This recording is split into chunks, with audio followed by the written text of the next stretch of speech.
Alexandra Cordoba.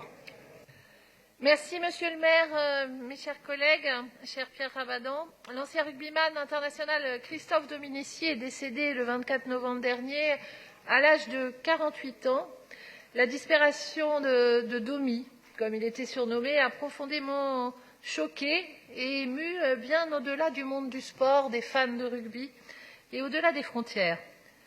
Enfant de la ville de Toulon, c'était d'abord avec un ballon rond qu'il a fait ses premiers pas de sportif et ce n'est qu'à la fin de l'adolescence qu'il a choisi de prendre le chemin du ballon ovale pour disputer une carrière d'ailier jusqu'à devenir l'un des emblèmes du rugby français. Et si c'est bien dans le sud de la France qu'il débute son incroyable parcours sportif, c'est ici à Paris au sein du Stade français, qu'il va réellement prendre l'envergure que nous lui connaissons tous et marquer le rugby français d'une empreinte indélébile.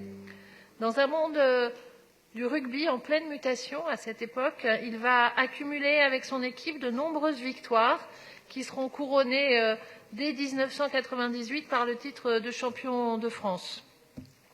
Durant ses 11 années de présence à Paris, il soulèvera avec notre club du Stade français 5 boucliers de Brennus.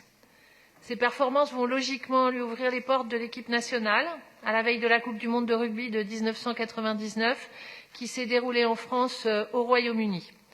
Cette compétition restera gravée dans la mémoire de chaque amateur de rugby, avec notamment la victoire en demi-finale de l'équipe de France face à l'armada invincible des All Blacks sur la pelouse de Twickenham. Et c'est au cours de ce match que Christophe Dominici marquera l'essai victorieux qui permettra aux Bleus d'accéder à la finale. C'est ce match qui fait entrer le rugbyman hors du commun dans la légende du 15 de France. Et avec la Coupe du monde de 99, les succès vont s'enchaîner pour Christophe Dominici avec de belles victoires. Pour lui rendre hommage, pour honorer sa mémoire, je vous invite donc au nom des élus du Conseil de Paris à voter favorablement à ce vœu.